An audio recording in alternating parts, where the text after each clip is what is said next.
Ya, sebelum sebelum kita memulai kelas kita, saya mau mengajak kita semua untuk mengidungkan Apolitikion Pentakosta. Ya. Hmm, Elohitos, terpujilah Engkau Kristus, Allah kami, yang membuat para layang bijaksana dengan kirimkan Roh yang Maha Kudus. Melaluinya dunia pun dijalannya, ya pengasih manusia, kemuliaan bagimu.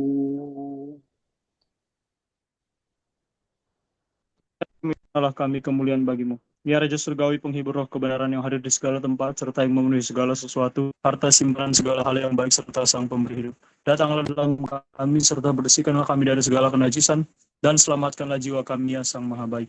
Allah Maha Kudus, Sang Kuasa Maha Kudus, Sang Bapa Maha Kudus, kasihanlah kami. Allah Maha Kudus, Sang Kuasa Maha Kudus, Sang Bapa Maha Kudus, kasihanlah kami. Allah Maha Kudus, Sang Kuasa Maha Kudus, Sang Bapa Maha Kudus, kasihanlah kami.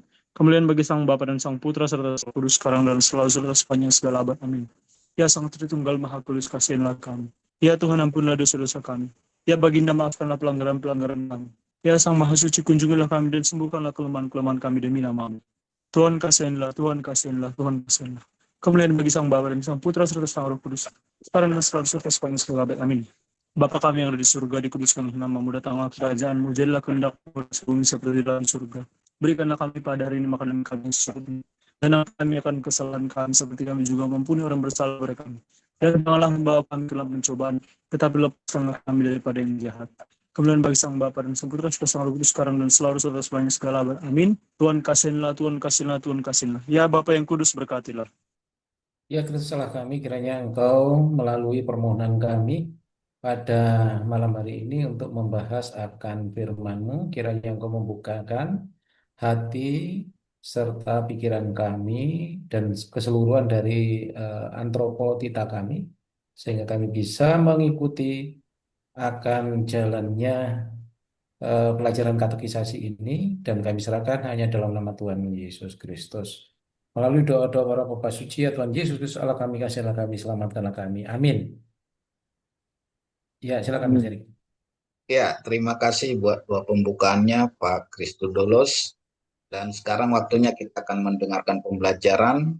Itu kami persilakan Romo. Terima kasih. Tuhan berkati. Ya, mungkin saya akan membuka di sini ya, di nah ini. Ini kelihatan nggak Mas Erik? Belum di-share, Romo. Oh, belum di-share ya. Ya, saya share-nya dulu.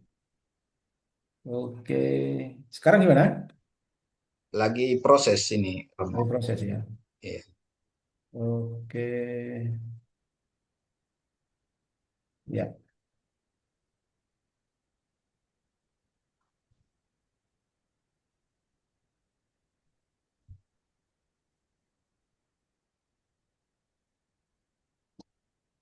Ya, sudah muncul, Romo. Sudah muncul ya? Terima kasih, Romo. Kita akan bahas tentang Enoria ya. Di Enoria Mas atau gereja kita ya. Enoria itu dalam bahasa Yunani artinya gereja atau persekutuan, atau bisa juga disebut eh, perkumpulan, boleh bisa. Jadi intinya di mana ada dua atau tiga orang yang mengundang nama Tuhan, Tuhan hadir di tengah-tengah. Itu yang disebut Enoria ya.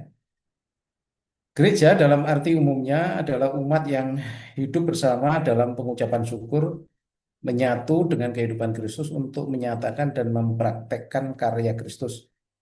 Dan ada dua bentuk kehidupan gereja. Yang satu hidup bersamaan atau kinotikizois di senorias, atau semonastikizoi atau dalam kehidupan monasteri.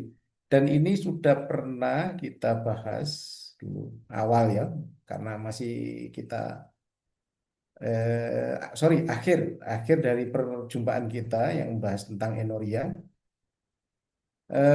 tentang kinotikizoi tisenorias atau kehidupan kebersamaan. Jadi kehidupan kebersamaan itu persis yang dijalankan oleh gereja perdana oleh para rasul, yaitu mereka eh, bersama-sama mempercayai Kristus karena turunnya Roh Kudus atau Pentakosta, dan Petrus waktu itu yang sebagai ketuanya yang membaptis mereka ada sampai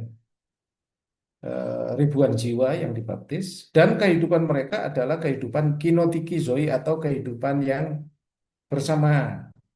Jadi mereka hidup bersama, tinggal bersama, makan bersama, semuanya bersama.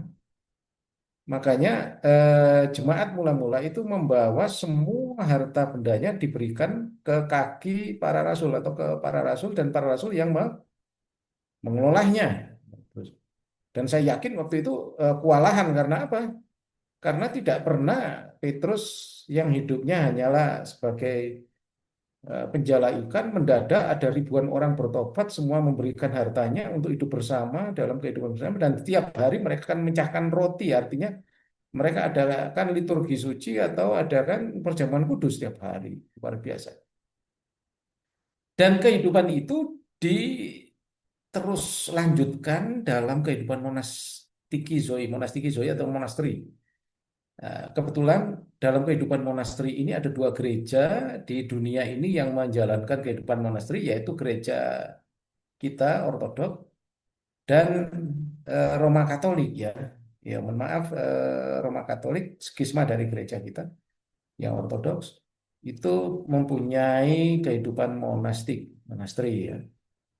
Jadi hidup bersama-sama dalam satu tempat, di sana makan bersama, berdoa bersama, bekerja bersama, dan selalu bersama seperti itu. Nah, itu yang pertama ini. Dan ini adalah kehidupan gereja perdana di zamannya para rasul. Dan yang lain, bentuk yang lain dalam bentuk persekutuan atau enoriakitis ecclesias atau bentuk dalam seperti yang kita lakukan. Jadi mereka jemaat datang ke gereja untuk berdoa bersama-sama, kemudian kembali pulang ke rumah masing-masing, tidak hidup bersama.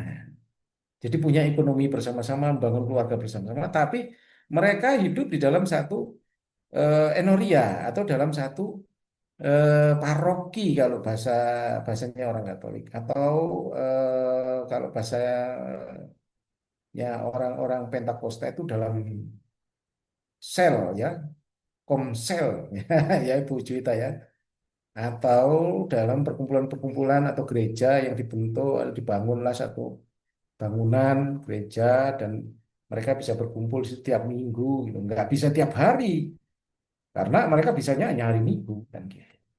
Dan saya yakin itu hampir seluruh Indonesia melakukan itu, kehidupan yang enoriaki zoe. Tapi yang untuk monastiki zoe itu yang punya adalah Ortodoks dan juga Roma Katolik. Tapi di Indonesia kita belum punya monasteri. Mohon maaf, saya angkat telepon dulu dari Romo Metodius sebentar. Halo Romo, gimana? Selamat sore. Oh iya tadi, ya telepon tadi. Saya sedang mengajar katekisasi, mau nanti saya telepon lagi ya. Oh, Raja Tiga. Tadi aku pelayanan di rumah sakit. Oh iya, nggak apa-apa mau. Ya, Dokter. ya Romo, Tuhan berkati Romo. Nanti saya telepon. Ini saya sedang online soalnya. Iya, iya, iya. Iya, iya. Kembali lagi bahwa kehidupan enoriaki zoe itu ya seperti itu.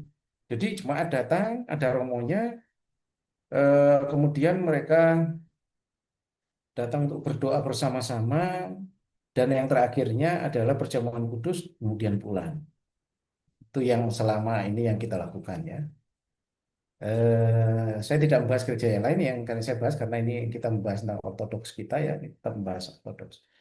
Itu tentang kehidupan enoria. Ada dua bentuk. Yang satu adalah kinotita. Kinotita itu artinya kinotiki, semuanya itu kino. Kino artinya semuanya bersama. Kino. Kino itu bersama. Jadi bekerja bersama. Jadi ada organisasinya ya. Kalau saya hidup di Mount Athos itu satu pulau dan itu banyak monasteri. Itu ada sekitar 30 monasteri itu yang besar.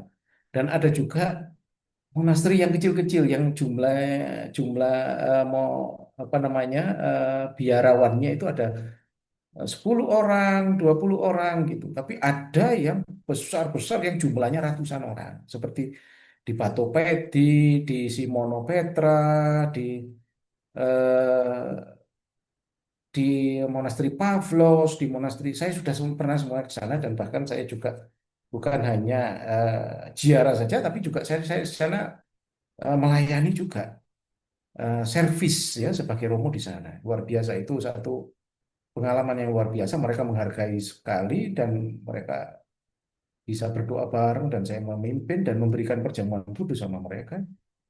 Ya, jadi mereka itu pertapa semua, nggak ada perempuannya, semuanya laki-laki. Jadi hidup kebersamaan. Jadi yang dokter ya tetap dokter, tapi kerjanya dokter di situ juga membuka satu klinik di situ. Yang PLN misalnya listrik, yang ngurusi listrik. Yang tukang kayu ya kerja tukang kayu. Jadi ada organisasinya yang luar biasa. Yang petani ya petani gitu. Jadi kerjanya di petani. Yang di dapur ya kerja di dapur dan tiap hari dapur itu masaknya itu kalau tahu itu apa namanya penggorengan itu sampai besarnya 4 kali lipat penggorengan kita karena disesuaikan dengan jumlah tamu yang datang dan pertapa yang ada di situ. Nah, jadi mereka makannya begini, makannya itu makan besarnya itu jam 7 pagi. Nah ini kan lucu kan ya, jam 7 pagi itu makan besarnya. Jadi dimulai begini, dimulai jam 12 malam itu mereka mengadakan doa yang namanya doa tipikon. Doa tipikon itu adalah yang ada di Evkologion. Ada buku sembayangnya orang ortodok namanya Evkologion. Itu ada ibadah tipikon. Ibadah tipikon itu ada 4 bagian. Yang satu jam pertama, yang kedua itu jam ketiga, yang ketiga itu jam ke-6, dan yang keempat jam ke-9. Itu dilakukan semuanya. Nah, itu sampai kira-kira jam 12 selesai sampai jam 2 itu. Jam 2 selesai kemudian masuk mesoniktikon. Mesoniktikon itu sembahyang semalam suntuk. Artinya sudah masuk pagi itu ya, bukan malam ya. Mesoniktikon. Setelah mesoniktikon masuk ke sembahyang namanya sing-sing fajar. Menyingsingnya fajar. Dan selesai sing-sing fajar itu sekitar jam 5 pagi. Dan jam 5 pagi itu diadakan liturgi suci. Dan terakhirnya liturgi suci. Setelah liturgi suci, terakhirnya adalah perjamuan kudus dan selesai. Selesai perjamuan kudus, kita semuanya masuk ke ruang dapur untuk makan jam 7 pagi. Bayangkan jam 12 sampai jam 7. Dan itu tiap hari seperti itu, putaran seperti itu. Tiap hari. Dan mereka tidurnya hanya 2 jam, 3 jam, tapi mereka seger sekali gitu loh. Karena apa? Karena kembali lagi mereka menghidupi ini loh, kinotiki zoyati, sekino kita, artinya semuanya kebersamaan. Dan ketika selesai sembahyang pagi, setelah selesai makan pagi, itu mereka istirahat. Istirahatnya itu sekitar jam 8 sampai jam 10 pagi. Setelah jam 10 mereka bangun, mereka aktivitas. Yang tukang kayu ya tukang kayu, ya seperti yang saya bilang tadi, yang dokter ya dokter. Dan inilah yang dilakukan mereka itu persis di zamannya para rasul. Jadi ternyata kehidupan para rasul itu masih ada sampai hari ini yang dirawat di monasteri. Itu yang di Mount Athos ya, juga di monasteri yang lain. Mengingat di Yunani bukan hanya 30 aja monasteri. Kalau dihitung sampai mungkin ada 100.000 monasteri. Jadi di Yunani itu ya kalau kita lihat hampir separuh-separuh karena penduduk Yunani itu 10 juta mungkin ya yang sebagai hidup pertapa itu bisa dihitung sampai 2/3 dari 10 juta. Mereka hidupnya tidak menikah sampai nanti. Ini ya adalah mengikuti jejak dari para rasul. Jadi tidak berhenti jejak para rasul itu sampai hari ini tetap mereka hidup dalam kebersamaan dan masih dipelihara oleh gereja. itu kinotikizoi atau bisa disebut monastikizoi atau hidup di dalam monastri. Nah, kita bahas juga tentang kehidupan enoria ya, kehidupan enoria ya. Ini seperti judulnya enoria Mas. Jadi kita nggak akan masuk ke kehidupan monastik karena apa? Kita nggak memilih hidup itu. Kita hidup seperti biasa, orang biasa yang tinggal di dunia ini, yang punya hiruk pikuk sendiri tiap hari, hanya bisa bergereja hari Minggu begitu ya. Kita lanjut di yang kedua tentang kesatuan gereja. Nah, ini kalau kita melihat kesatuan gereja ya eh, tidak akan terputus ya. Jadi kesatuan gereja perdana itu terletak bukan pada geografisnya ya, tetapi ada dalam perjamuan kudus. Jadi kesatuan gereja itu ada dalam perjamuan kudus. Makanya mereka selalu memecahkan roti tiap hari. Jadi ada perjamuan kudus tiap hari di gereja perdana zamannya para rasul ya. Di sanalah keseluruhan dari kesatuan dalam tubuh dan darah Kristus, baik awam dan rohaniawannya. Ya, dari awam ada kaum awam itu mereka yang tidak melayani, dan kaum rohaniwan itu ada tiga ya. Yang pertama adalah uskup atau bishop, yang kedua adalah presbiter, yang ketiga adalah diakon. Jadi pelayan itu ada tiga. Kalau nggak diakon, presbiter, kalau nggak presbiter ya uskup. Nah, uskup ini disebut juga episkopos ya. Nanti kita baca di dalam kitab suci juga. Menyatu dalam Kristus, Kristus sebagai kepala gereja yang tidak kelihatan, auratos. Kenapa tidak kelihatan? Karena Kristus sudah naik ke surga. Maka beliaunya tidak kelihatan, tapi beliaunya tetap datang. Di mana pusat yang terpenting hubungan enoria adalah Kristus dalam kehidupan enoria, dalam kehidupan persekutuannya, atau dalam perkumpulan lah. Bisa gitu. Tiap minggu pusatnya adalah perjamuan kudus memecah-mecahkan roti. 1 Korintus 11 ayat 1. Kalau saya baca dalam bahasa Yunaninya seperti ini ya. 1 Korintus 11 ayat 1. 11 ayat 1. Timotemu gineste kathos kago Kristu ya. Jadi kalau doktrinnya gineste mimitemu kathos ke ego egina mimit itu Kristus. Jadi di dalam perjamuan kudus itu yang diingat adalah Kristus. Artinya bahwa sentral dari penyembahan dari liturgi suci sentralnya adalah Kristus. Mimite itu artinya selalu mengenang Kristus. Jadi Kristus selalu hadir di situ yang secara tidak nampak, auratos ya, auratos.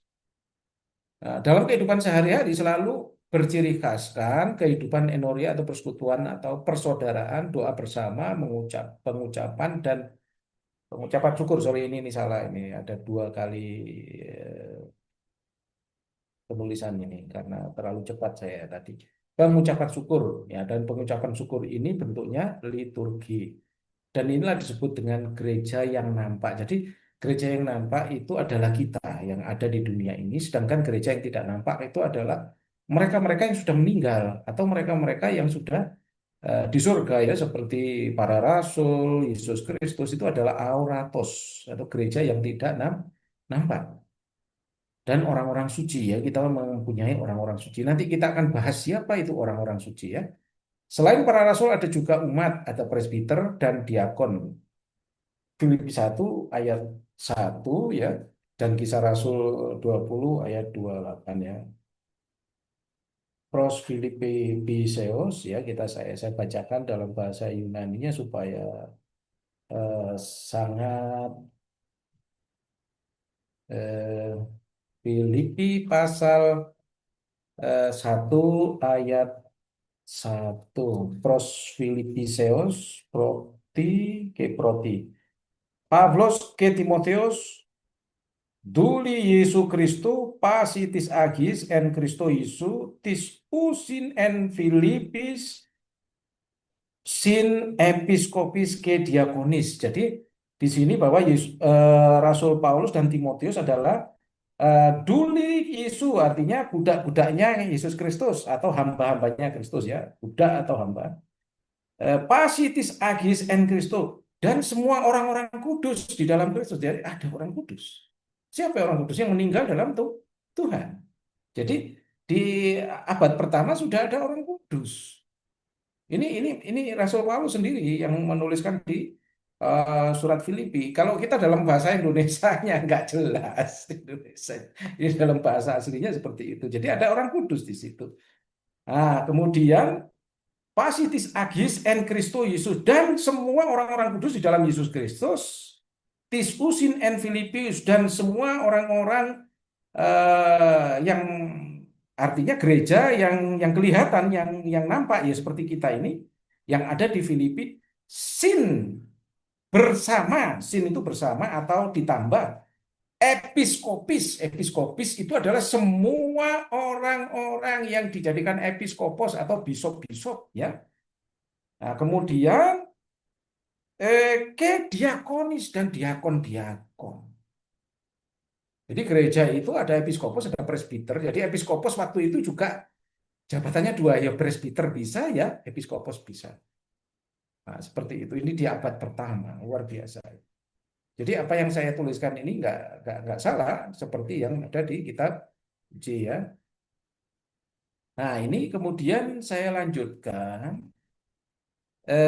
Auratitis Ecclesia, selain para rasul ada juga umat, presbiter, dan diakon. Jadi orang-orang suci juga ya, orang-orang suci. Tadi ini tidak saya tuliskan karena nanti khawatirnya salah persepsi kita. Karena ada gereja yang nampak, ada gereja yang tidak nampak ya. Auratos dan oratos ya, atau aorati dan orati. Kalau eklesia itu bentuknya perempuan, eklesia maka orati ya. Kalau orang suci itu agios, maka auratos, Yesus Kristus kan orang suci, laki-laki. Oh Kristus maka auratos, bukan aurati ya. Kita sudah belajar tentang apa namanya epiteto ya dan usiastiko ya, Pak Erik dan Bu Juwita. Saya yakin kita masih ingat. Nanti kita akan ulang lagi dalam bahasa Yunani ya. Kita akan ulang. Itulah yang namanya gereja. Jadi gereja itu ada yang nampak, ada yang tidak nampak. Dan itulah enoria. Enoria itu adalah perkumpulan. Ya, sama aja perkumpulan, gereja, enoria itu sama artinya. Tidak beda. Itu adalah sinonim. Nah, kemudian jika ada masalah iman dan masalah besar dalam gereja selalu diselesaikan dengan adanya sidang. Kok ini siding ya, sorry. Sidang. Adanya sidang sinode ekumenis dari para rasul ya. Ternyata di dalam zamannya para rasul ada sidang ekumenis ya, ada sidang sinode. Ya kita lihat di dalam Kisah Rasul 15 ayat 22 sampai 29, juga 1 Timotius 3 ayat 15. Ya ini PR di rumah aja ya untuk dibaca ya, enggak saya sampaikan sendiri, tak kalau dibaca satu nanti hilang benang yang kita sampaikan nanti. Ini untuk anu aja, untuk PR ya. Jadi ada sidang sinode zaman itu. Ketika itu ada peristiwa orang-orang Yahudi yang ikut menjadi Kristen. Itu memaksakan kalau orang itu mau menjadi Kristen harus disunat. Nah, itu akhirnya terjadilah sidang sinode yang pertama di Kisah Rasul 15 gitu loh. Apakah menjadi orang Kristen harus sunat kan gitu. Ternyata keputusan sidang sinode adalah dikembalikan kepada budaya. Nah, gitu. Karena apa? Zaman itu ada bangsa yang tidak sunat, yaitu bangsa Yunani. Kenapa bangsa Yunani tidak sunat? Karena orang Yunani mempunyai budaya yang namanya olimpiada atau olimpiade. Apa itu olimpiade? Jadi olimpiade itu lahirnya di Yunani, makanya seluruh olahraga di seluruh dunia ini semua itu lahirnya dari Yunani. Jadi mulai lari maraton dan sebagainya. Dulu itu seseorang kalau menjadi atlet itu harus telanjang. Telanjang bulat. Perempuan tidak boleh lihat. Hanya laki-laki. Nah, telanjang bulat tidak boleh cacat. Nah, sunat itu cacat. Jadi sunat itu bagi olimpiade cacat, nggak boleh. mengikuti Olimpiade gitu loh. Makanya waktu itu lari maraton semua itu laki-laki semua. Termasuk kalau sekarang itu pertandingan cantik-cantikan Miss Uni, apa itu Universe ya. Ya, dulu itu bukan Miss Universe tapi kegantengan laki-laki. Jadi semuanya telanjang dilihat bentuknya, tubuhnya sesuai kriteria mereka harus tidak boleh memotong jenggot, tidak boleh memotong kumis. Jadi semuanya secara alami dan rambutnya harus gondrong. Tetapi telanjang di dinilai siapa yang paling tampan. Tapi tampan di sini bukan tampan, mereka dibilang yang paling cantik. Karena keindahan tubuh itu adalah kalau bahasa Inggrisnya beautiful, kalau bahasa Yunani adalah omorphi.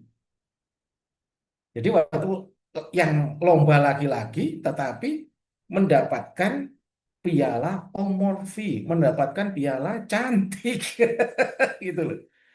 Nah, makanya ada sidang sinode yang pertama ini diputuskanlah bahwa kalau orang Yunani nggak apa-apa, nggak sunat, yang penting baptis. Gitu. Kalau orang Yahudi silahkan sunat. Jadi masalah sunat dan tidak sunat itu bukan jadi masalah untuk menjadi orang Kristen dan lain sebagainya dan lain sebagainya. Nah, keputusan sidang sinode tersebut harus dipatuhi semua umat Kristen secara global ya. Karena keputusan itu adalah suara gereja juga dari Roh Kudus.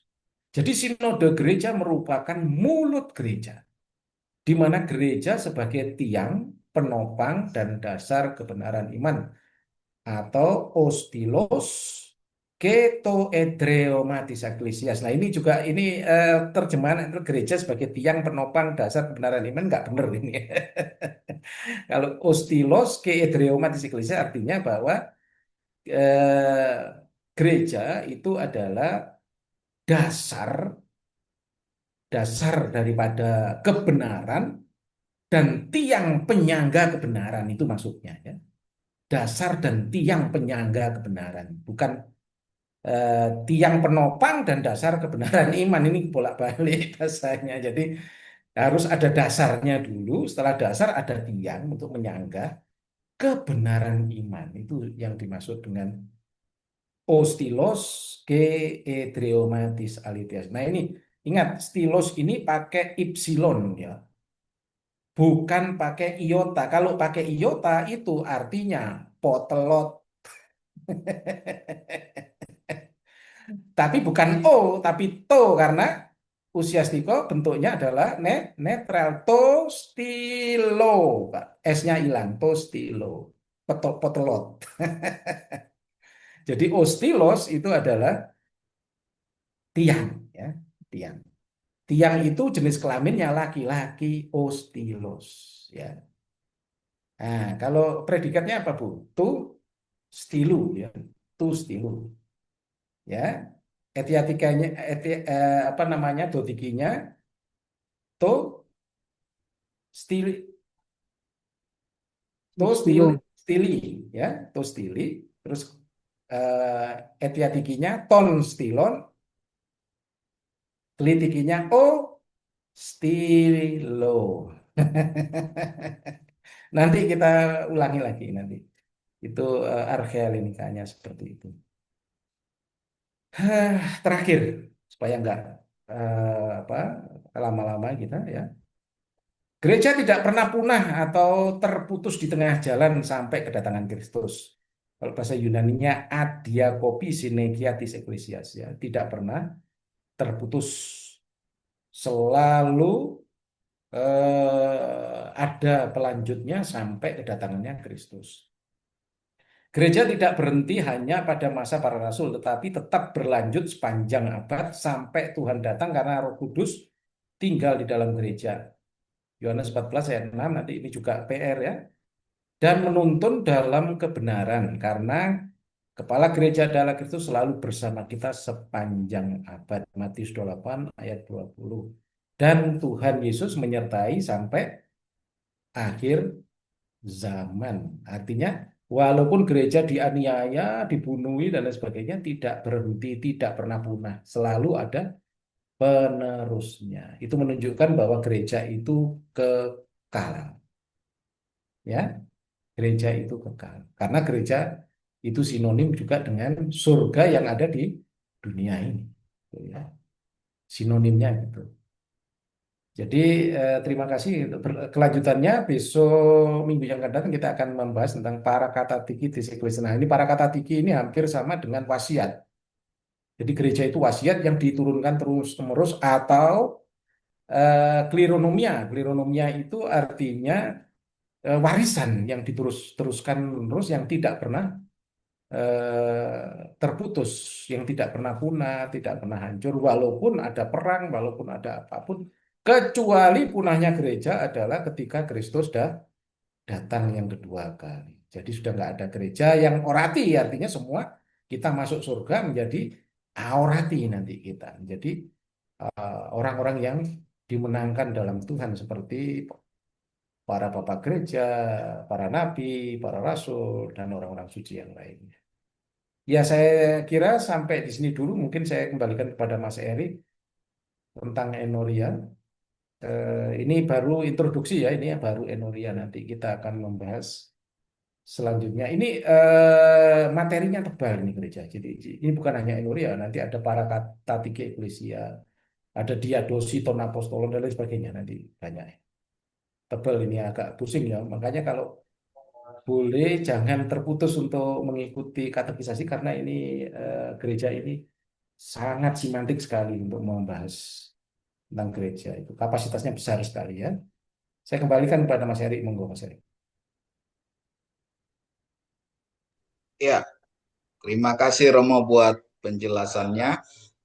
Ya, kami sangat diberkati memang mengenai gereja ini sangat penting karena ini adalah tubuh Kristus dan ciptaan pertama sebelum segala sesuatu ada begitu ya Romo ya. Iya, iya, iya. Nah, ini ada di Tritunggal Maha Kudus begitu ya. Oke, baik Bapak Ibu, mungkin ada teman-teman yang mau bertanya, kami persilakan.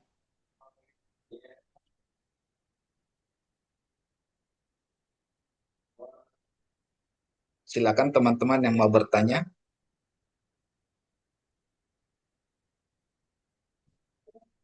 Ada Romo Safas nggak? Ini tadi saya sudah share ke Romo Safas sama Daniel Nikiforos dari Papua, ada nggak ya? Nggak hadir ya? Pak Daniel ada, Pak Daniel. Pak Daniel ada ya? Pak Alfonsus ada, Romo. Ya. Gimana Pak Daniel di Papua gimana kabarnya?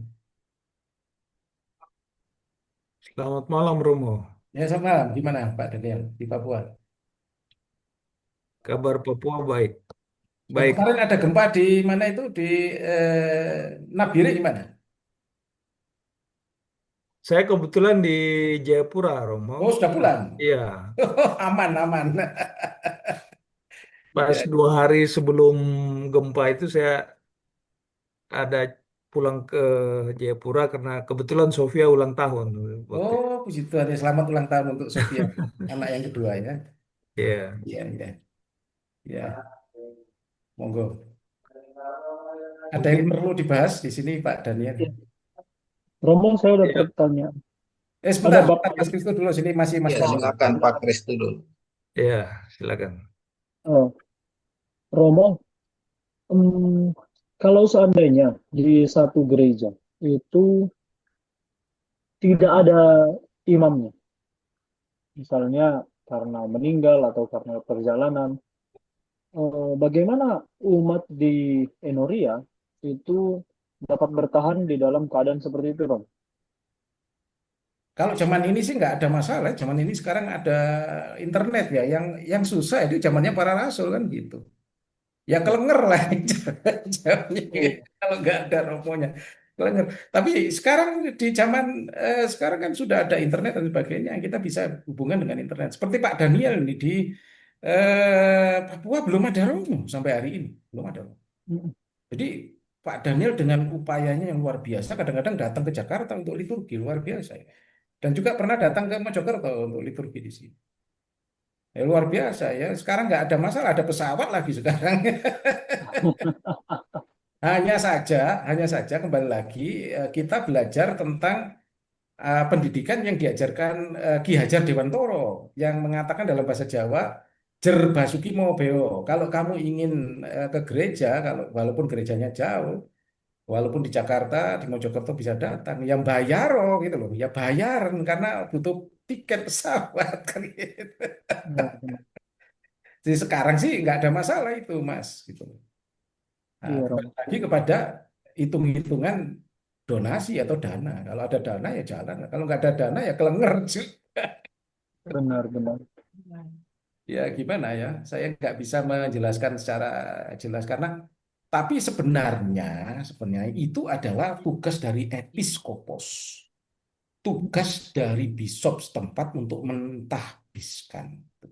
Kalau bisopnya nggak bekerja ya kelenger kita. Kalau itu saya bukan membahas masalah kelemahan, bukan ini zamannya para rasul.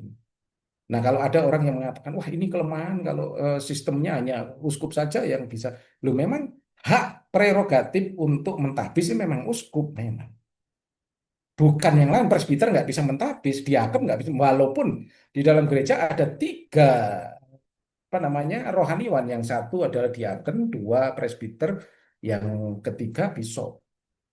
Nah, bisop itu yang mempunyai tugas untuk mentahbiskan, harusnya bisop itu.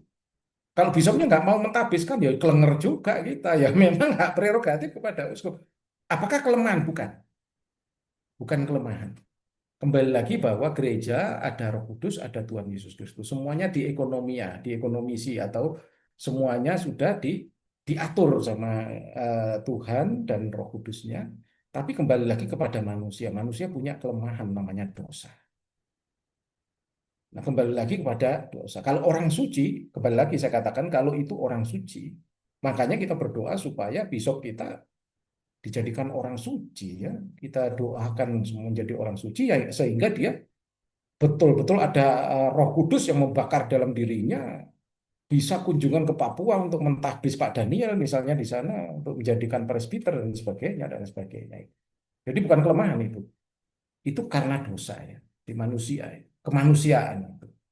Jadi gereja, makanya gereja tidak pernah terputus walaupun dibunuh pun dalam apa berapa abad tuh mulai Kaisar Nero sampai zamannya Konstantinus Agung, 3 abad dihabisi tiap hari dibunuh ya oleh Kaisar habis-habisan.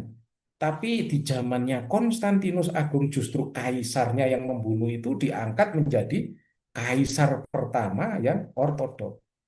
Ya, luar biasa itu Konstantinus Agung. Makanya anak saya yang pertama saya namakan Konstantinus itu. Karena satu-satunya kaisar dan kehebatan Konstantinus adalah selain dia kaisar, dia yang memberikan apa namanya fasilitas untuk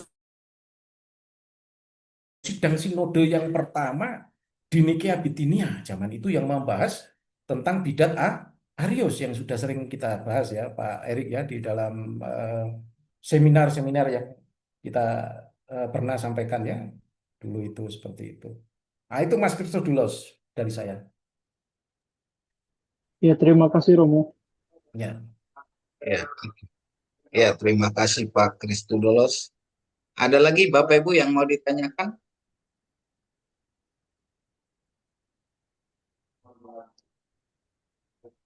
mungkin Mas Daniel tadi yang mau Ya, menyampaikan. silakan Pak Daniel. Pak Daniel silakan. Oh ya, eh, Romo, Bapak Ibu, hari-hari terakhir ini dengan semakin baiknya teknologi komunikasi, eh, kita ikuti di media bahwa ada begitu banyak kemudian orang dan juga mungkin kumpulan orang yang mengklaim diri sebagai gereja begitu, dengan masing-masing boleh dibilang seperti ajarannya begitu. Ah, menurut Romo ini seperti apa? Apakah kalau yang kita tahu bahwa gereja itu hanya satu begitu, Bu. Tapi juga gereja Katolik mengatakan dirinya juga gereja begitu. Eh, Kalau setahu saya, Ortodoks tidak pernah mengatakan Katolik itu bagian dari gereja, tapi eh, Katolik mengatakan Ortodoks itu bagian dari gereja, gereja yang satu, karena memiliki suksesi apostolik yang sama begitu. Kira-kira menurut Romo melihat eh, dinamika hari ini, ya mungkin bukan hari ini, tapi sudah lama ya gitu. Kira-kira seperti apa kita kita kita boleh mengelompokkan ini sebagai bagian dari gereja yang tadi dijelaskan, ataukah boleh kita bilang itu bukan bagian dari gereja begitu? Ya, jadi begini, kita kembali lagi bahwa sudah kita bahas tadi bahwa di dalam gereja ada orang-orang suci ya, aurati ya. Saya tidak berpendapat. Kalau saya berpendapat salah saya. Jadi kita minta pendapatnya orang suci. Di abad ketiga ada jana suci yang namanya Ignatius Tropeophoros yang mengatakan bahwa eh, perjamuan kudus itu adalah obat ketakbinasaan ya. Titik.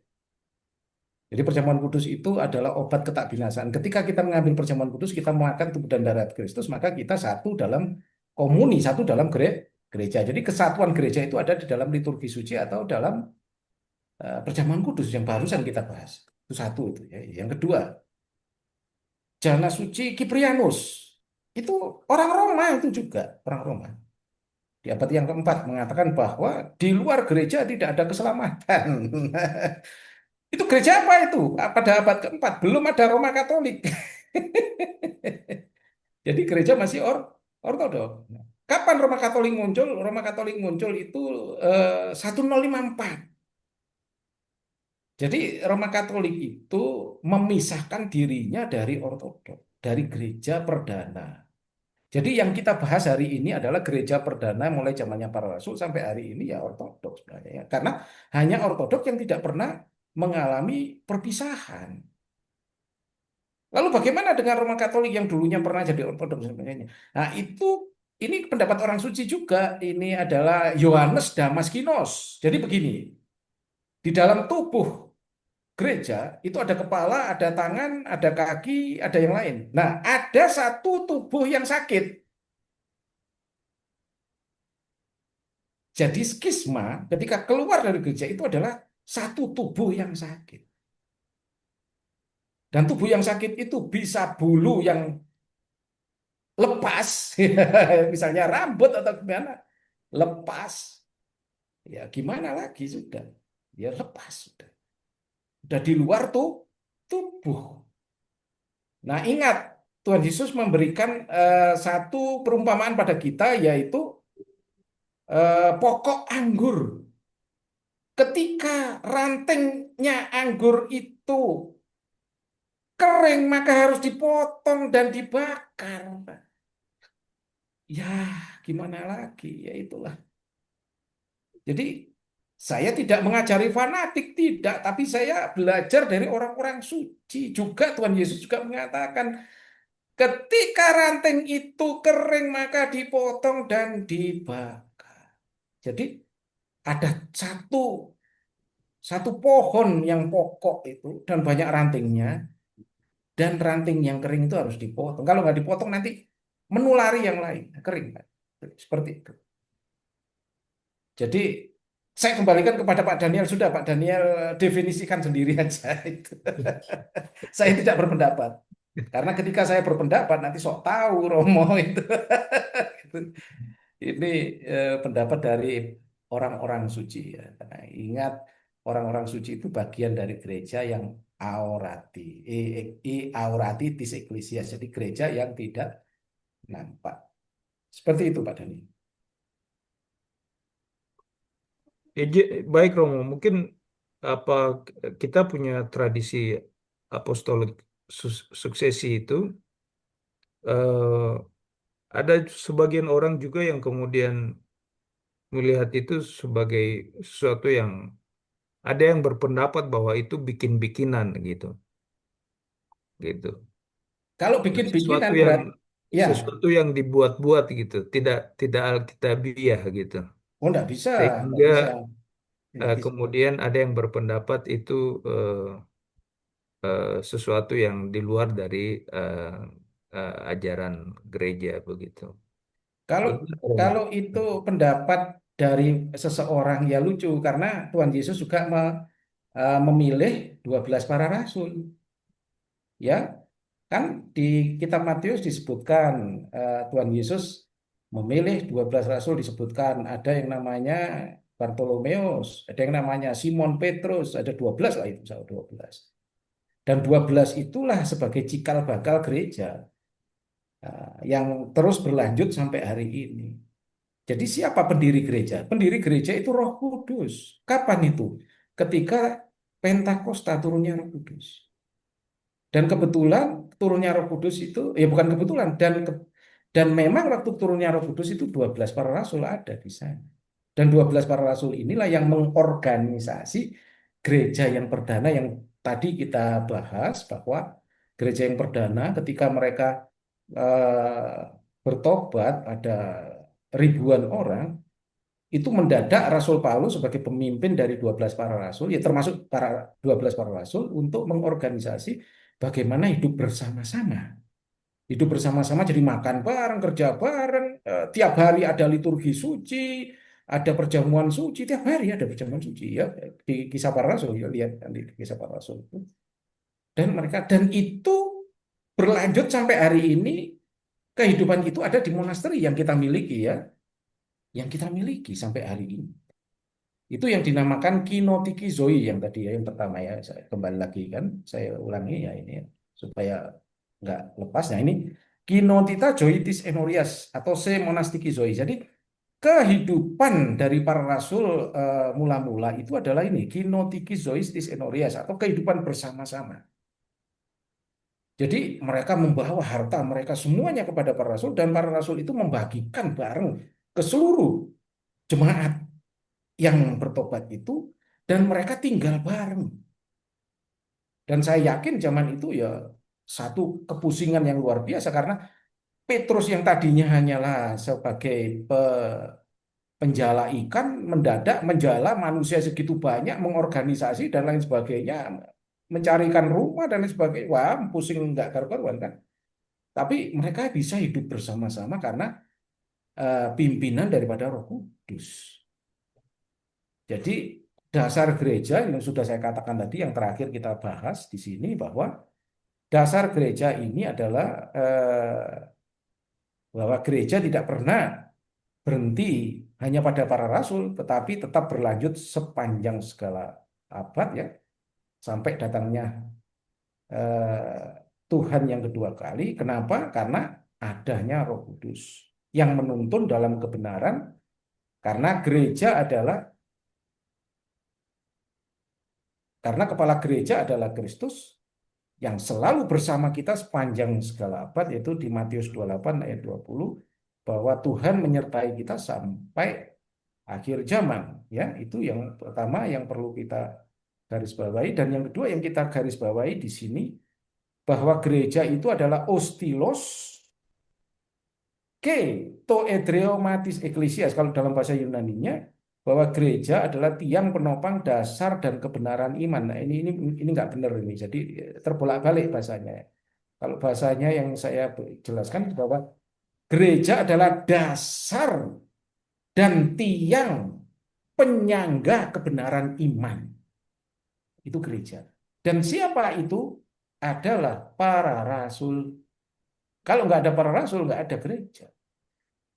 Karena para rasul yang dipilih untuk mengorganisasi sampai adanya pentahbisan.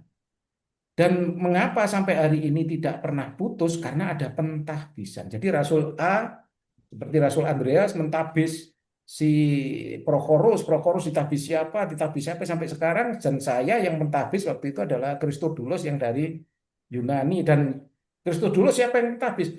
Diurut-urut sampai kepada Rasul Andreas. Kita itu. Dan ada yang sampai Rasul Petrus, ya, ada yang sampai dari Rasul Petrus, ada 12 para rasul. Nah, itu diurut-urut ada suksesi kerasulan. Itu bukan karangan manusia dan itu masih ada ada di buku. Bukunya apa namanya? Bukunya adalah Notistis Ecclesias, atau kesatuan daripada gereja itu tidak pernah terhapus. Dan ada kanon gereja juga, hasil daripada sidang sinode 1 sampai 7. Apa hasil dari sidang sinode gereja yang 1 sampai ke 7? Selain kanon gereja, termasuk pengkanonisasian kitab suci. Ya, pengkanonisasian kitab suci itu gereja yang mengesahkan. Dan kalau ditanya gereja, ya gereja ortodok belum ada, Roma Katolik. Itu abad keempat itu pengkanonisasian kitab suci. Bahkan ada yang paling lama kitab suci, yaitu Bizantini, apa namanya, Bizantini Hagiografia. Jadi dalam tulisan yang sangat perfect oleh kerajaan Bizantium. Nah, ada yang Archia Hellenica Koine Greek juga. Jadi macam-macam versi dari kitab suci, tapi yang tertua adalah Bizantini Karaktira Tisagias Grafis dan juga Archia Hellenica. Jadi seperti itu. Ya memang butuh belajar penuh itu. Kalau hanya tuduhan-tuduhan yang ada di medsos, itu nggak tanggung jawab. Mereka nggak pernah belajar itu yang di medsos. Itu hanya copy paste di Google gitu. Copy paste di Google gitu. Susahnya di situ. Kalau copy paste di Google, waduh.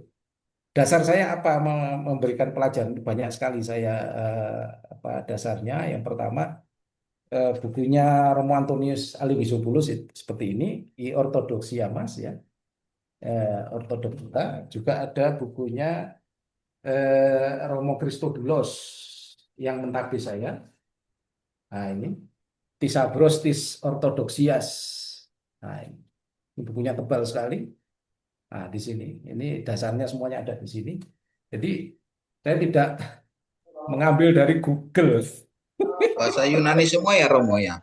Ya, Bahasa Yunani semua itu ya? semua bahasa Yunani. Hah? Terus ada ada bukunya Profesor Tadinya mau pinjam Romo. Ya, ya itulah. Sebenarnya kalau kita organisasi, Bu Juwita, yang sudah kita setujui yang kemarin, jadi setiap pengajaran saya kita tulis, kita bukukan, Iya, itu luar biasa sebenarnya. iya dalam bahasa Indonesia tuh jadi sangat membantu tuh Iya, Romo. seharusnya itu dalam bahasa Indonesia kita cek ulang apakah benar seperti itu, nanti kita cek ulang terus kita terbitkan, itu luar biasa. Kalau saya menulis, saya nggak ada waktu sama sekali karena gini, saya ini single presbyter di sini. Betul Romo. Contohnya begini, gereja yang besar ini mulai nyapu halaman, ngepel semua itu saya semua. Saya kerjain sendiri. Jemaat nggak ada satupun yang Iya Romo. menolong saya. Tapi saya dengan senang hati itu kasih karunia buat saya. Amin iya Romo betul. Kasih karunia buat saya. Tapi semua saya kerjain, Pak. Kadang-kadang ngecat, nah, apa itu namanya, ngecat tembok yang kemarin hampir roboh itu saya tarik itu, saya cat sendiri karena kalau saya suruh orang bayar berapa itu, dan itu panjangnya 120 meter itu, yang sebelah kanan itu saya cat sendiri. Tapi ya dengan senang hati, pakai roll cepet sekali, saya hanya ngecat gampang. Jadi nggak ada kesempatan bagi saya untuk menulis itu. Mungkin nanti kalau saya sudah punya pengganti saya sih minta uskup untuk mentahbiskan orang, bukan hanya saya kan. Ada anak-anak muda di sini banyak yang calon-calon presbiter. Bahkan ada satu anak rohani saya malah pergi ke Kanada ini, mau ikut mamanya di Amerika. Mas Chang itu yang sudah saya sekolahkan di Kanada, pulang-pulang nggak mau. Kita habis di Indonesia, katanya mau ikut mamanya di Amerika karena mamanya menikah sama orang Amerika. Mungkin ya nanti dibaptis di Amerika sana, Amerika Serikat. Ditahbis, sorry, bukan dibaptis, ditahbis menjadi romo di Amerika. Jadi, tapi itu bukan satu apa ya, kelemahan ya. Kembali lagi bahwa itu semua itu seizin Tuhan. Jadi gereja tidak pernah putus, tidak pernah mengalami kepunahan. Semua ada bisa dilakukan dalam pelayanan gereja Roh Kudus memberikan ekonomi, Tuhan memberikan ekonomi, masa kalah sama apa guru besar Taman Siswa Ki Hajar Dewantara yang mengatakan Jer Basuki Mawabeo, kalau kamu ingin berhasil ya bayaro lah istilahnya gitu. Apakah Tuhan kalah sama orang yang namanya Ki Hajar Dewantara? Ya Tuhan lebih kaya dari Ki Hajar Dewantara kan gitu kan. Intinya itu sih semuanya. Ya, semuanya ketika Roh Kudus apa namanya memberikan petunjuk ya semuanya ada jalan keluar. Itu Mas Daniel ya. Mungkin izin Romo, saya juga apa? Mungkin Romo berbagi apa pengetahuan sejarah. Eh, Mungkin ya namanya imam apa jabatan imam juga kan masih manusia ya Romo.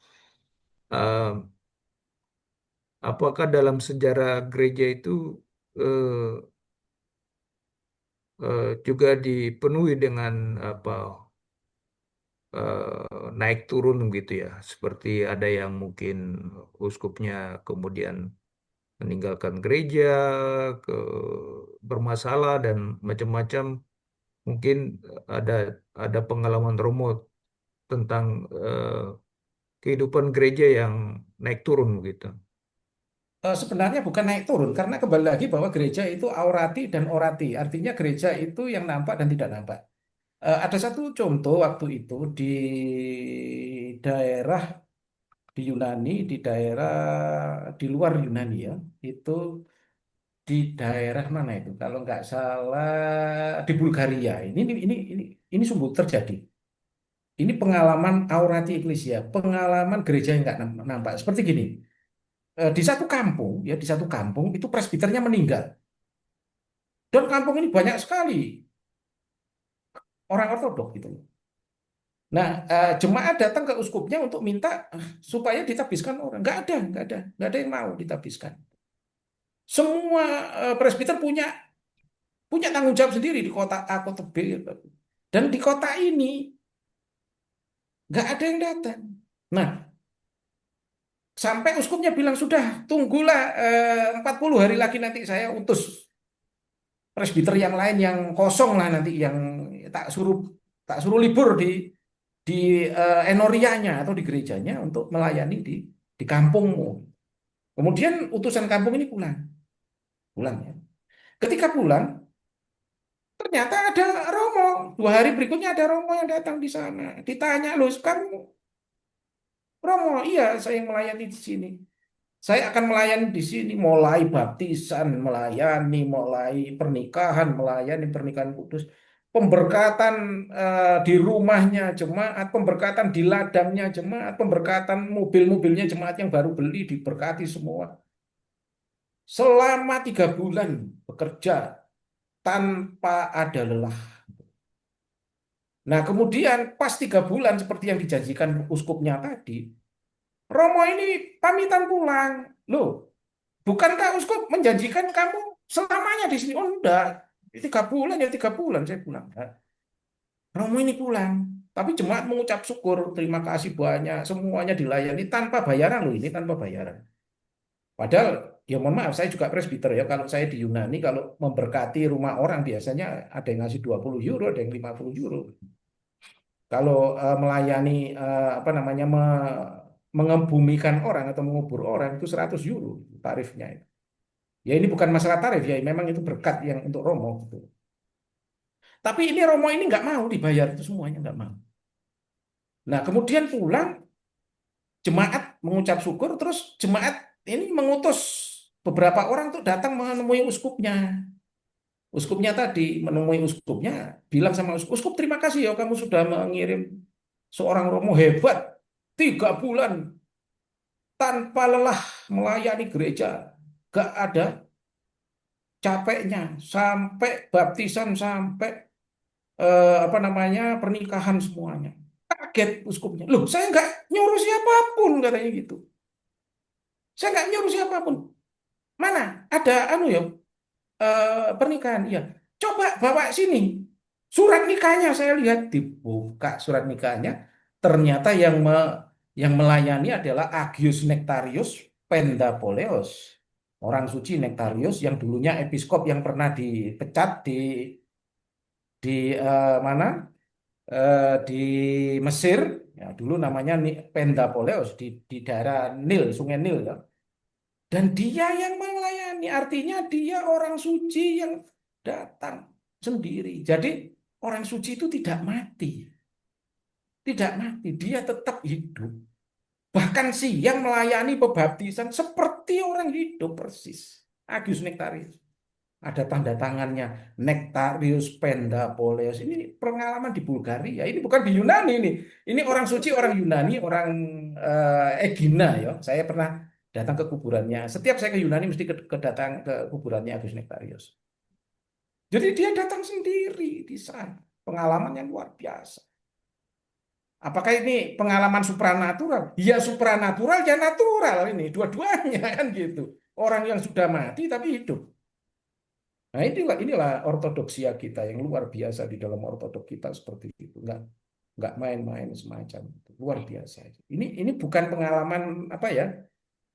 Pengalaman yang kalau orang Jawa Timur bilang tembre. Tembre itu yang kecil, pengalaman kecil. Ini pengalaman yang luar biasa.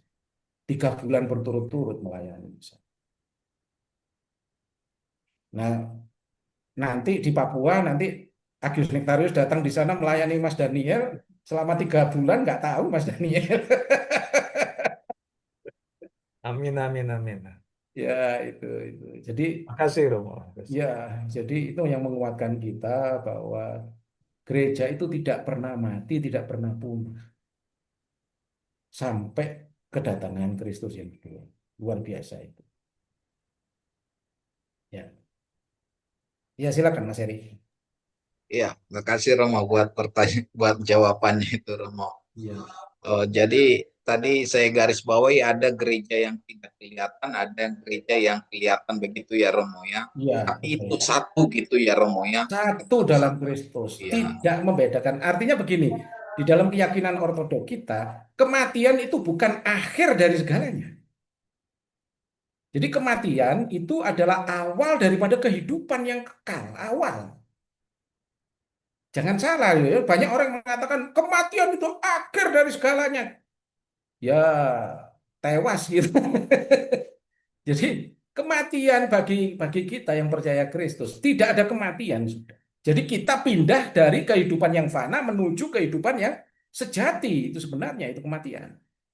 Makanya orang Yunani itu berani mengatakan kita, Den irtame etos tinggi namenume ala irtame yanafigume. Jadi kami datang ke dunia ini bukan untuk tinggal, tapi kami datang ke sini untuk pergi menuju kehidupan kekal. Jadi bukan tinggal di dunia ini kita. Kita dilahirkan bukan tinggal di sini. Tetapi kita mempunyai perjalanan yang sangat mulia, yaitu menuju kepada Kristus, menuju pada gerejanya. Yaitu kehidupan kekal. Makanya gereja tidak pernah punah, karena gereja itu kekal. Yang seperti yang kita bahas tadi. Ya, seperti itu Mas Erik. Iya, Romo ya. Terus Romo gini, misalnya kan kita kan ada satu gereja yang tidak kelihatan, yang kelihatan.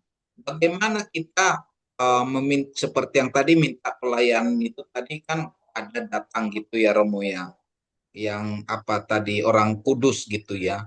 Ya. Terus kalau kita sebagai yang gereja yang di bumi ini yang sekarang yang kelihatan, bagaimana kita minta bantuan dari orang-orang kudus begitu Romo?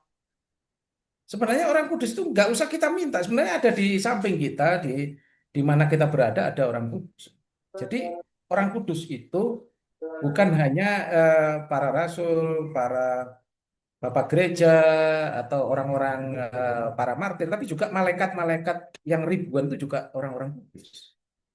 Jadi makanya ada multi tafsir dalam kitab 1 Korintus tadi yang mengatakan bahwa Rasul Paulus bersama Timotius bersama semua orang-orang kudus. Dan semua orang-orang kudus itu termasuk malaikat. Mungkin juga Rasul Paulus ditemani oleh malaikat, kita nggak tahu. Gitu. Jadi begini loh, ketika kita menjadi orang kudus, kita akan dibukakan mata kita semua. Jadi ada di situ malaikat yang kita bisa melihat malaikat. Jadi begini, orang suci itu sudah bisa melihat apa yang terjadi di surga. Ini pengalaman gereja, ini bukan satu cerita yang apa yang namanya cerita saya yang muluk-muluk, enggak. Memang ada orang suci yang sudah melihat semuanya, melihat Rasul Petrus setiap hari, Rasul Petrus, Rasul Andreas, orang-orang suci yang lain, Tuhan Yesus, bahkan Bunda Maria juga melihat. Nah, permasalahannya kan eh, siapa orang suci itu kan gitu. Definisi orang suci itu siapa kan? Apakah hanya aurati, apakah hanya yang tidak kelihatan? Termasuk orati juga, termasuk yang kelihatan juga. Kita mungkin calonnya orang suci. Nah, bagaimana kita menjadi calonnya orang suci? Syarat menjadi orang suci adalah satu, yaitu pengenolan dosa. Dosa itu dienolkan. Artinya apa? Setiap hari hidup dalam pertobatan. Makanya doanya orang ortodok itu sangat mulia. Hanya dua kata. Tuhan kasihanilah. Kyrie eleison. Tuhan kasihanilah itu doa, artinya kita meminta belas kasihan Tuhan supaya kita diberi belas kasihan Tuhan. Kalau Tuhan sudah memberi belas kasihan kita, apakah orang suci kita? Lebih dari itu Tuhan akan berikan. Jadi doa itu nggak pernah muluk-muluk. Seperti doa yang dikarang-karang. Tuhan, yang ada di surga hari ini, Tuhan, aku ketemu malaikatmu, dan lain sebagainya. Banyak seperti deklamasi-deklamasi yang lain itu doa. Bukan itu. Jadi doa bagi orang ortodok hanya sangat sepele, hanya Tuhan kasihan ya Kyrie eleison. Tapi betul-betul kalau itu betul-betul kita ucapkan dengan penuh penyesalan dosa, maka kita akan mengenolkan dosa kita dan kita mempunyai syarat masuk ke dalam kehidupan kesucian itu. Jadi orang suci itu adalah orang yang bertobat sampai akhir hayatnya. Itu orang suci. Nah, kalau kita nggak bertobat, nggak pernah berdoa, nggak pernah apa, jangankan lihat orang suci, lihat malaikat nanti yang kita lihat kuntilanak.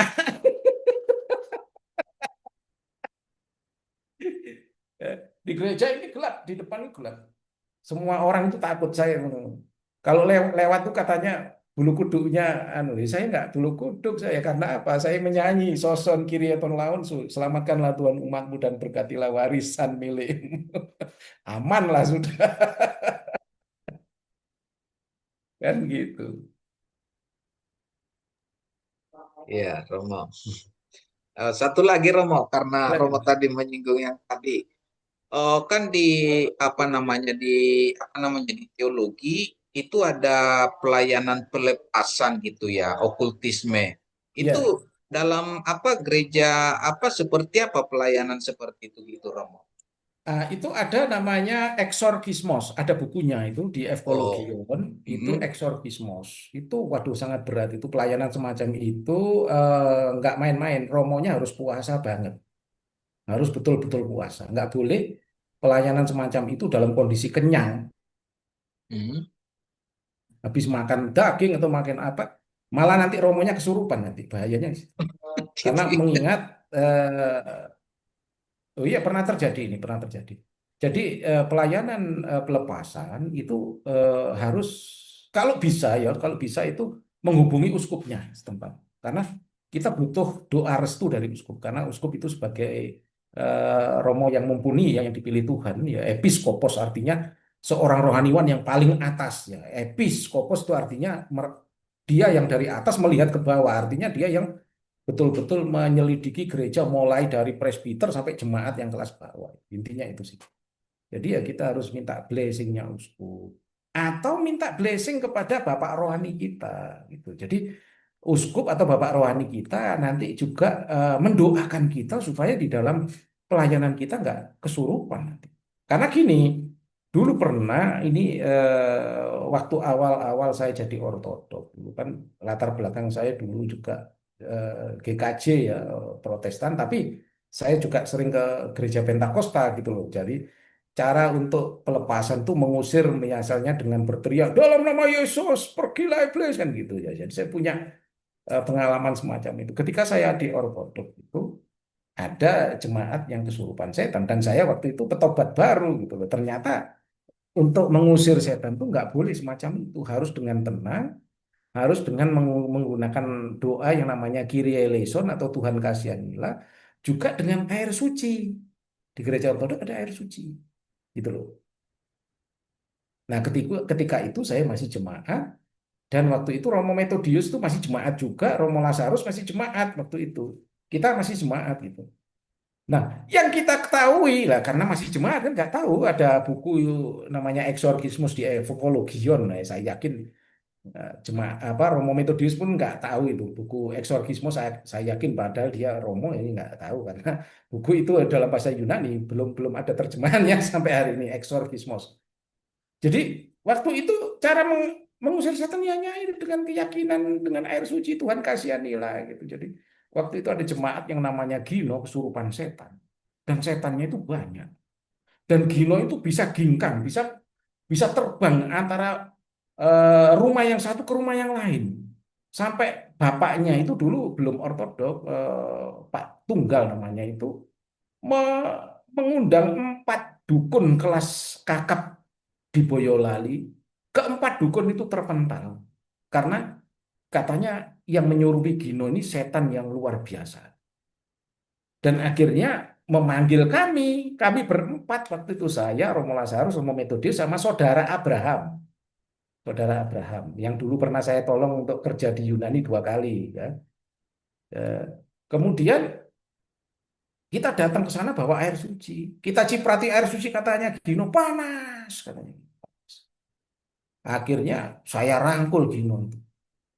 Dengan saya teriak dalam nama Yesus setan pergilah. Malah saya dihina sama si Gino. Enak saja pergi di sini dingin katanya. Jadi setan itu ketika merasui seseorang ternyata itu dingin, merasa dingin. Jadi apa maksudnya? Ini pelajaran ini pernah saya baca di bukunya Agius Paisius Agioritis. Jadi ternyata iblis itu untuk apa namanya? Untuk menghibur dirinya supaya tidak panas karena iblis itu sendiri sudah sebenarnya sudah ada di neraka iblis. Karena yang disebut neraka adalah ketika ciptaan menolak sang pencipta itu adalah menciptakan neraka dirinya sendiri. Jadi panas. Jadi untuk menghindari panas itu menyurupi seseorang supaya dia dingin. Ketika menyurupi seseorang itu dingin. Makanya dia mengatakan dingin dan itu saya nggak tahu, saya belum tahu kenapa waktu itu Gino ngomong gitu. Dan setelah saya membaca bukunya Agius Paisius baru tahu hari ini bahwa iblis merasuki manusia itu tujuannya supaya menghindari panasnya neraka luar biasa. Nah, seperti itu. Nah, akhirnya kita Romo Metodius pegang kitab suci pakai air suci ditaruh di kepalanya Gino gini terus dibawa sampai ke dada sampai ke kaki akhirnya setannya pergi jadi keluar dari kaki jadi bukan keluar dari tapi pakai kitab suci pakai Alkitab pakai Alkitab baru keluar jadi teriak-teriakan saya yang dalam nama Yesus pergilah iblis malah seneng iblis gitu malah menghina saya gitu. Nah, tapi di dalam gereja ortodok kita ada namanya eksorkismos. Jadi ada apa namanya liturgi sendiri yang secara tersendiri untuk. Jadi saya nggak bisa menjelaskan karena itu harus butuh praktek.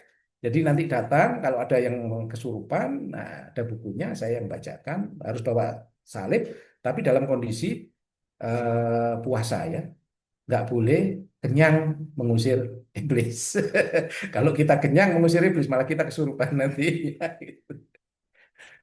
Ya, itu. Ya, makasih Romo. Ya. Ya, mungkin ada teman-teman yang mau bertanya lagi. Ini ada Mas Franklin Iya, Pak Rumah Franklin Rumah Butar. Silakan, Pak. Hmm. Ada yang mau disampaikan? Franklin itu Kristus Romo. Kita dari Tahun Romo. Umatnya Athanasius. Oh iya, nggak apa-apa. Ya, keponaknya Romo Athanasius ya nggak apa-apa. Silakan. Izin Romo, sepertinya untuk saat ini belum ada pertanyaan saya, Romo. Silakan, siapa ini yang mau bertanya? Belum ada pertanyaan, Bang. Udah.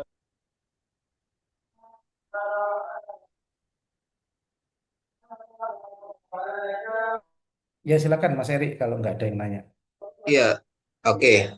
Kalau baik, kalau tidak ada bertanya, saya kira itu saja. Atau ada closing statement dari Romo, mungkin?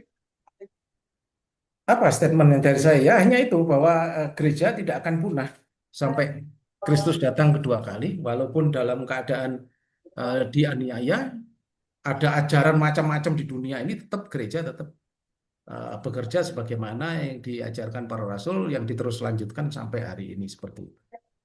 Nggak ada yang lain yang saya sampaikan. Mas Eri, monggo. Baik. Baik, terima kasih Romo. Terima kasih buat pengajarannya. Ini sangat memberkati kami. Dan biarlah lewat pengajaran ini, ada seperti yang Romo sampaikan itu, ada persekutuan ya, sesama satu gereja, baik itu gereja yang kelihatan maupun yang tidak kelihatan, karena dalam satu tubuh ya. Baik, terima kasih buat penjelasan Romo dan buat kesempatan yang Romo berikan bagi kami untuk mengejar kami untuk lebih cinta lagi akan Tuhan. Oke, saya kira itu saja dari kita, dari Romo. Mungkin nanti ditutup doa oleh Ibu Juwita dan kami mohon berkat dari Romo. Terima kasih. Ya, silakan Bu Juwita. Mari Romo, Bapak-Bapak kita bersama dalam doa. Bapa dalam kerajaan surga, kami naikkan ucapan syukur kami Tuhan atas pimpinan dan penyertaan-Mu Tuhan sehingga kami boleh menyelesaikan kelas katekisasi kami ini pada malam hari ini bersama dengan Romo Timotius. Tuhan, kiranya ini semua berkenan di hadapan-Mu dan boleh mendatangkan kebaikan bagi kami. Kami mendoakan Romo dan keluarga, kiranya Tuhan berkati pelayanan Romo dan juga keluarga ibu serta kedua anak kekasih. Tuhan, kami akan berpisah satu sama lain pada malam hari ini, tapi kami yakin dan percaya kasih karunia penyertaan Tuhan senantiasa ada bersama-sama dengan kami. Ampuni salah dan dosa yang kami buat melawan kehendak-Mu. Kami berdoa di dalam nama Tuhan Yesus Kristus. Romo, mohon berkatnya. Kiranya Tuhan Yesus Kristus yang telah bangkit dari kematian menyelamatkan kita sebagai Allah yang maha baik, maha mengasihi manusia melalui doa permohonan dari ibunya yang tersuci melalui berkat Sang Theotokos dan yang selalu perawan Maryam, doa permohonan dari para rasul yang ternama Petrus dan Paulus, 12 para rasul dan semua para rasul, doa dari Datuk Moyang Sang Kristus, kakek Yoakim dan nenek Hana, Cisung Mitropan para martir Zina, Yoasap dari Indah Mehmet dari Iran, doa permohonan dari Jana Suci Paisius Agiuritu, Nektarius Pentapoliu, eh, Savas dari Kalimnos, doa permohonan dari Agius Porfirius Kapsukaliviti, Yoasap dari India, eh, juga Mehmet dari Iran, serta Jana Suci Yakubus Calikis dari Evia, eh, Jana Suci Efrem dari Neamagri, Efrem Katanakiotis, dan Jana Suci Efrem eh, dari Amerika, serta semua jana suci. Melalui doa-doa para Bapa suci ya Tuhan Yesus Kristus, Allah kami, kasihanlah kami dan selamatkanlah kami. Amin. Amin. Evaristo Amin. Romo. Terima Barakallahu. kasih Romo. Baik, Terima terima kasih kasih. Bapak Ibu semua. Kasih Romo. Terima Terima kasih kasih buat sekali. teman-teman semua yang menghadiri. Kita tetap semangat dalam belajar. Ya, Ya, terima kasih banyak Romo ya, buat sama-sama. berkat dan Terima kasih. pengajarannya. Tuhan berkati. Makasih Pak Amin. Erik, Bapak Ibu. Ya.